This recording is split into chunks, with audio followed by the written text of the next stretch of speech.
paz do Senhor, queridos. Estamos aqui mais uma vez para gravar novamente um podcast. Hoje iremos adentrar no segundo trimestre de 2023, onde trataremos assuntos relacionamentos em família, superando desafios e problemas com exemplos da Palavra de Deus.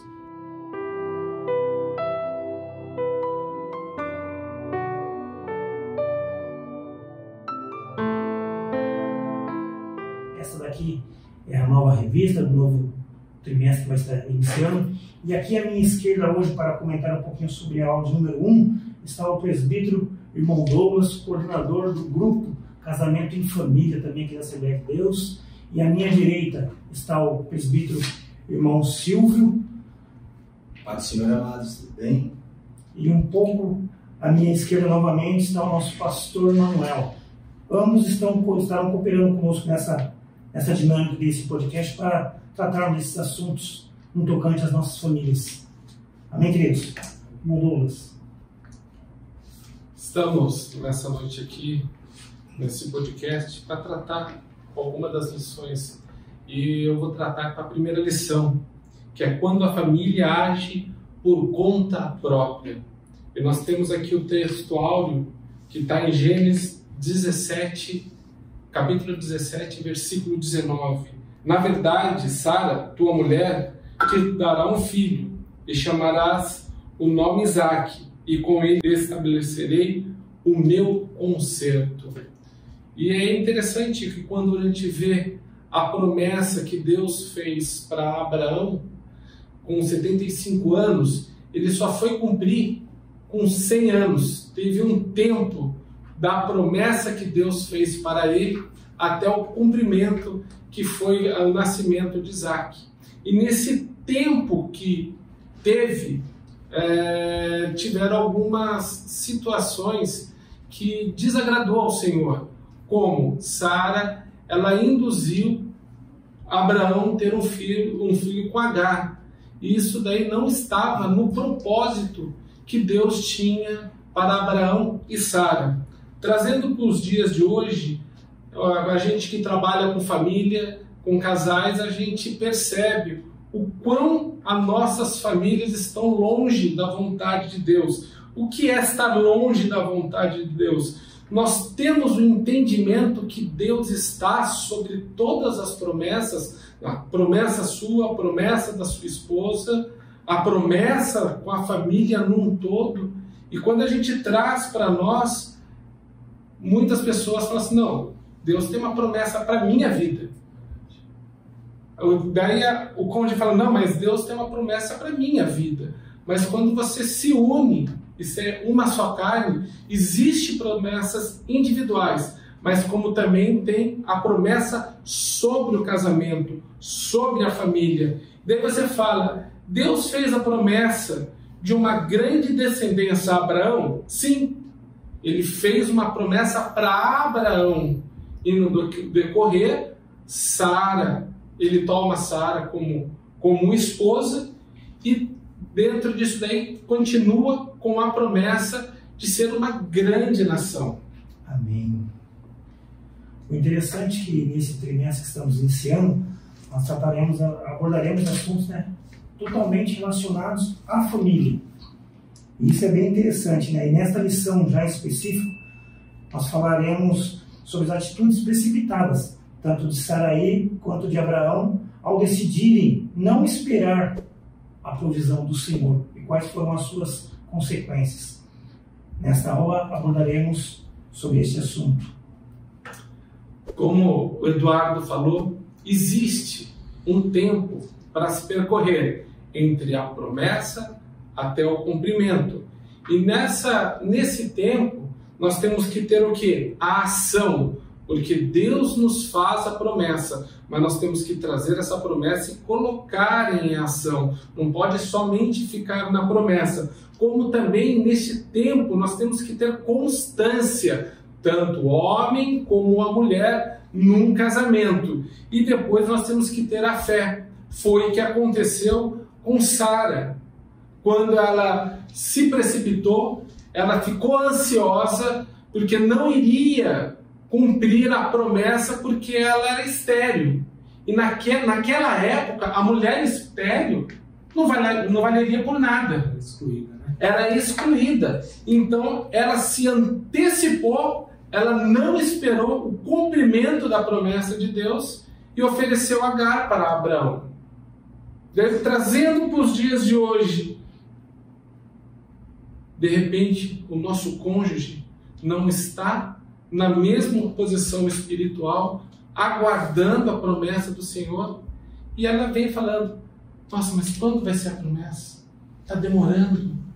Eu tenho na minha vida um testemunho que há muito tempo atrás, sobre um irmão que profetizou sobre a minha vida, falando que eu seria um líder. O que eu fiz? Logo no outro dia eu comecei a procurar a escola teológica, e a minha esposa falava assim: Douglas, no momento de Deus, na hora certa, Ele vai cumprir. E isso faz há 20 anos atrás. E ainda não se cumpriu na minha vida as promessas que Ele tem. Dentro disso tivemos altos e baixos. E nós queríamos, de repente, vamos mudar de ministério, vamos mudar de igreja. Não, é o tempo de Deus. Nós temos que agradar a Deus e esperar junto.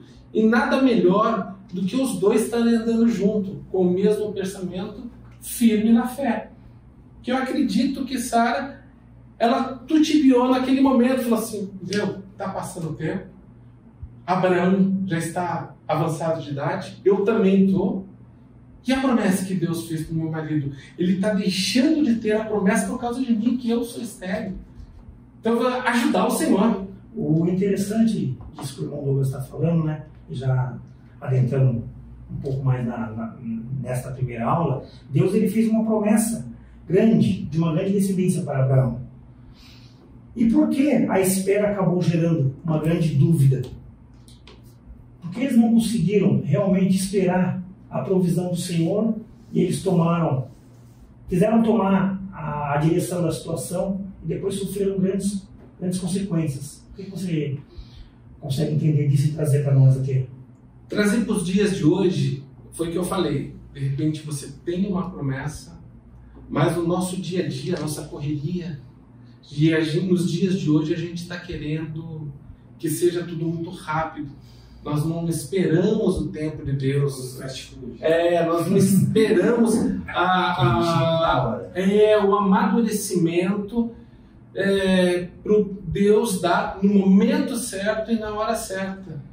Na verdade, existe o tempo da preparação da nossa vida. O Senhor ele faz uma promessa, até para que nós possamos ver que o Senhor ele tem interesse em nossas vidas, ele tem um projeto. E aí tem o tempo da preparação. O fato é como você se comporta nesse tempo. Se Deus fez uma promessa que você vai ser um líder, a primeira coisa que você tem que fazer é orar e pedir capacitação para Deus. Sim. Senhor, me capacita minha esposa, capacita meus filhos, capacita minha família, porque quando Deus levanta um líder dentro do mar, Ele não levanta só um. Na verdade, a família acaba sendo a estrutura, o suporte para aquele líder. Então todos acabam sendo líder. Todos. E esse é o que acontece. Só que quando nós não conseguimos esperar o tempo de Deus, a gente começa a ter uma frustração, adoece o coração, e aí você entra num algo perigoso, você começa a descreditar da promessa de Deus. E o interessante, pastor Manuel, que o senhor falando aí, que quando Deus ele levanta um na família, e a família acaba se tornando um líder em si. E o interessante de tudo dessa sua fala é que a palavra-chave desta aula é a família. Esta é a palavra-chave dessa primeira aula. Sim. Olha pra gente ver. E o que eu vejo assim de Sara, ela agiu muito pela emoção. Sim. E quando você coloca a emoção e a ansiedade que ela teve, a tendência nossa é querer trazer e a gente resolver. Espera só um minutinho, Mundou. Segura só um minutinho. Vamos para uma segunda pergunta. Quais foram as consequências que a família sofreu com a precipitação de Sarai? Quais foram as consequências? Era para ser perfeito. O plano de Deus sempre é perfeito. Mas quando a gente interfere no plano de Deus e a gente tenta trabalhar como Deus, sempre vai ter uma consequência positiva ou negativa. A palavra de Deus fala, tudo que nós plantarmos, certamente nós vamos colher. E naquele momento que Sara teve essa atitude de dar Agar para Abraão, ela plantou uma semente. Então nós podemos dizer então que a tentativa de Sarai em ajudar a Deus, ela foi completamente equivocada? Foi equivocada. Teve o propósito de Deus naquele momento, mas ela interferiu errado. Deus falou que seria do fruto de Abraão com ela que nasceria uma grande nação. E ela colocou a sua serva Agar, que deu fruto a Ismael, a qual que não atrapalhou a família naquele momento, mas também até hoje, que teve essa herança. Então, essa intromissão desse pensamento e dessa atitude que Sarai teve, pedindo para Abraão deitar com Agar, não foi somente na vida deles, naquela família, mas sim teve até os dias de hoje. Então, com isso nós podemos falar, presbítero Monsilva, que ambos, tanto Sarai quanto Abraão, eles vacilaram na sua fé? Eles tomaram uma atitude precipitada, né? A gente disse que Abraão errou, perdeu a fé, não é bem isso. Mas eu digo que assim, mas ele tomou uma atitude muito precipitada. Quando eu digo que eles vacilaram, eu quero dizer que no intuito de o quê? Que Sarai tentou tomar a direção da promessa de Deus, dando a sua concubina, Agar. Sim. Mas ele, de imediato também, ele poderia ter relutado. Mas sim, o problema é que ela era estéril. Certo. E como já foi, o pastor comentou, era uma mulher desprezada pela sociedade na época. Então, eles não tiveram a paciência de esperar a promessa de Deus, que era o seu filho Isaac. Não tiveram essa paciência. E quando a gente vai olhar, eu não lembro agora de cabeça o tempo exato, mas foi mais de 40 anos, irmão. Uma coisa é a gente pedir para Deus nos abençoar. Abraão teve que esperar Isaac muito tempo. 25 anos. 25 anos. 75 a 100. É muito tempo, irmãos. A gente não está aguentando, mas nem 2 meses e meio de oração, quanto mais 25 anos. O pastor Manuel acabou de falar que isso é um fast food, né? O pastor Manuel acabou de falar. É muito tempo, ela se precipitou. Aí ela foi lá em Abraão, que também errou, no sentido de aceitar a proposta dela, e foi lá e deitou com a sua serva, e teve Ismael. E aí gerou esses povos que até hoje, irmãos, estão em conflito com os judeus, que são os descendentes de Isaac e os descendentes de Ismael. Então, assim, o fato da gente não ter a paciência de esperar o tempo de Deus é um problema seríssimo, gera transtornos. Né? Agora, é claro, né? Eu uso muito a passagem de Pedro, né? Quando ele corta a orelha do servo Malco, né? Que é o servo do sumo sacerdote, no Novo Testamento, para a gente explicar, né? Que apesar de Pedro ter sido orientado por Jesus, né? Para não fazer, Jesus chama ele para trás de mim, Satanás, não faz isso, né? Eu sei o que eu estou fazendo. Jesus sabia tudo que estava fazendo, ele estava se deixando prender. Você não sai, ele vira para Pedro e fala: Pedro, se eu quisesse, ele pediria ao Pai 12 legiões de anjos, sabe? Cada legião são 12 mil anjos, então assim, é muito anjo. Então, ele não soube, só que Jesus não desarma Pedro. Jesus não fala para Pedro: não, fica lá no cantinho, que eu sei que você vai fazer bobagem, fica lá no canto. Não, Jesus dá liberdade, Deus dá liberdade. E aí ele faz aquela bobagem que foi cortar a orelha do servo do sumo sacerdote. E quem conhece a história, que o servo do sumo sacerdote está se preparando para o sacerdote, não pode ter nenhuma marca, nenhuma cicatriz do lado direito, e Lucas deixa claro que foi a orelha direita que foi cortada, e Jesus vai lá agora, corrige aquilo com milagre. Né? Então, assim, é Deus trabalhando em cima dos erros humanos para corrigir um problema sério entre nações. Né? Então, até hoje, o povo judeu, que são os descendentes de Abraão, sofrem. E trazendo para a família, é muito interessante, como a irmã falou, né? Então, uma ação mal pensada pode gerar um conflito familiar.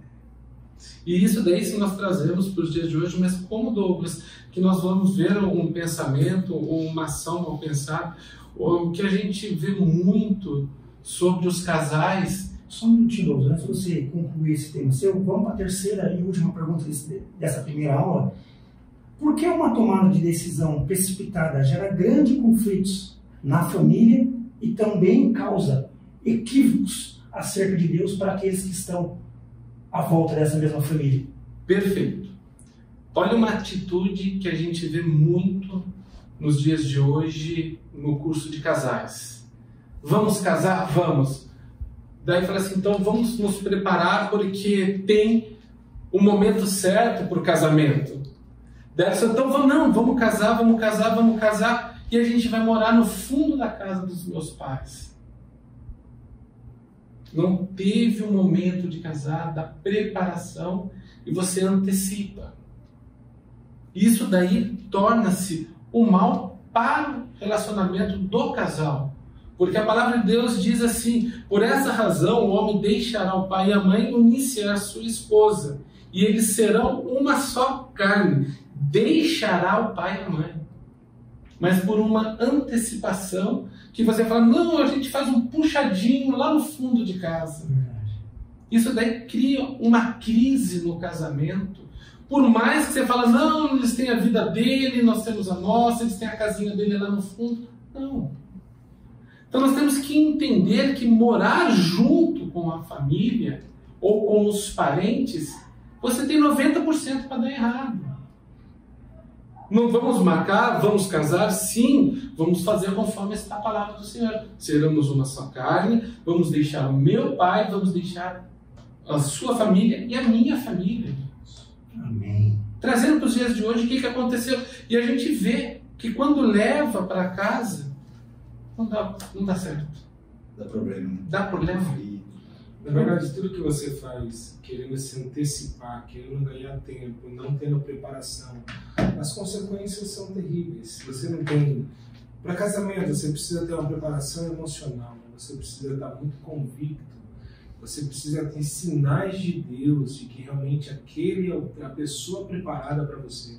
Você precisa se preparar financeiramente, profissionalmente, porque o amor, ele supera todas as coisas. A Bíblia diz que o amor é tudo. Mas quando vem uma situação financeira, quando você começa a ter conflito dentro do lar, muitas vezes o amor ele não consegue sobrepujar, porque não houve uma preparação. Isso são causas do grande número de divórcios. Porque a gente começa a primeira e a segunda lição a qual nós damos os cursos, a gente vê mais a parte espiritual, como foi o início do namoro, como foi o início do casamento, e a pessoa só fala da coisa boa, né? Nós vamos morar juntos, ter nossa casinha, e o sonho, mas não traz para a realidade. E daí eu falo para você, quando a família age por conta própria, é você deixar Deus de lado. Completamente. Vamos casar, vamos nos juntar, a gente faz uma festa bonita, a gente pode ter até a nossa casa, mas quando você não entende o que é casamento na presença do Senhor, tem uma porcentagem muito alta de não dar certo. Então com isso nós podemos falar que, na verdade, o casamento ele não é só entre o homem e a mulher. Ele não é só entre duas pessoas. Ou seja, o casamento ele é entre três pessoas. É o homem, a mulher e a presença do Espírito Santo no meio. Para auxiliar, para ajudar e para dar os frutos certos. Eu falo muito para os casais. Amós 3:3. Andarão dois juntos se não estiverem de acordo. Mas qual que é o acordo? É minha vontade ou é a vontade da minha esposa? Não, o acordo é a palavra de Deus. Amém. Quando você coloca a palavra de Deus como um acordo entre o seu casamento, você está trazendo Jesus para o seu casamento. Amém. Isso é muito bom, essa que eu acabou de frisar, porque quando uma das pessoas que estão dentro da casa do Senhor procura alguém lá fora, 99,9%, ou posso dizer 100%, você vai ter conflito. Você não vai encontrar uma verdadeira felicidade. Porque a verdadeira felicidade, ela vem de você colocar em prática os princípios bíblicos. Se ambos não estão receptivos para aceitar os princípios bíblicos relativo ao casamento, a comportamento, a afeto, a amor, não vai dar certo. Não vai. Julgo desigual. Não vai dar certo. Então, você jovem que está querendo casar, está se preparando, procure alguém que tenha o mesmo objetivo, alguém maduro espiritualmente, alguém que evidencie através dos frutos que ela ama Jesus e ama a palavra do Senhor. Porque diante de qualquer altercação, se ambos colocarem em prática os princípios bíblicos, tudo vai dar certo. Não vai ser mil maravilhas. Que casamento é gostoso, né? Que a gente está há 25 anos na presença do Senhor, casando, e até hoje tem aqueles atritos. Mas quando você traz a luz da palavra, os atritos começam a minimizar, porque você não está fazendo a sua vontade nem a vontade da sua esposa, está fazendo a vontade de Deus. Outro ponto que o pastor falou assim, aqueles que estão noivos, jovens, querendo casar. Pastor, e quando você já está casado e você está longe, você está por sua conta, mas não está por conta da palavra de Deus? Nós temos uma grande lição. Eu não sei quanto tempo você está casado, eu não sei como está seu casamento, mas a partir do momento que ambos tomam a posição de não estar agindo por conta própria, mas estar agindo dentro da palavra de Deus, eu creio que é uma mudança maravilhosa, porque você deixa de ter o seu e ela deixa de ter o dela, para vocês terem junto a palavra de Deus. Amém. Douglas, mas aquele casal, como você já bem frisou na sua fala anterior, aquele casal que ele ainda não entregou a sua vida para Cristo, que ele vive os seus dias ao seu modo, à sua maneira, ao seu jeito, como que eles vão fazer para obter essa transformação, tanto na sua vida conjugal, quanto na sua vida familiar, ou seja, na sua vida pessoal?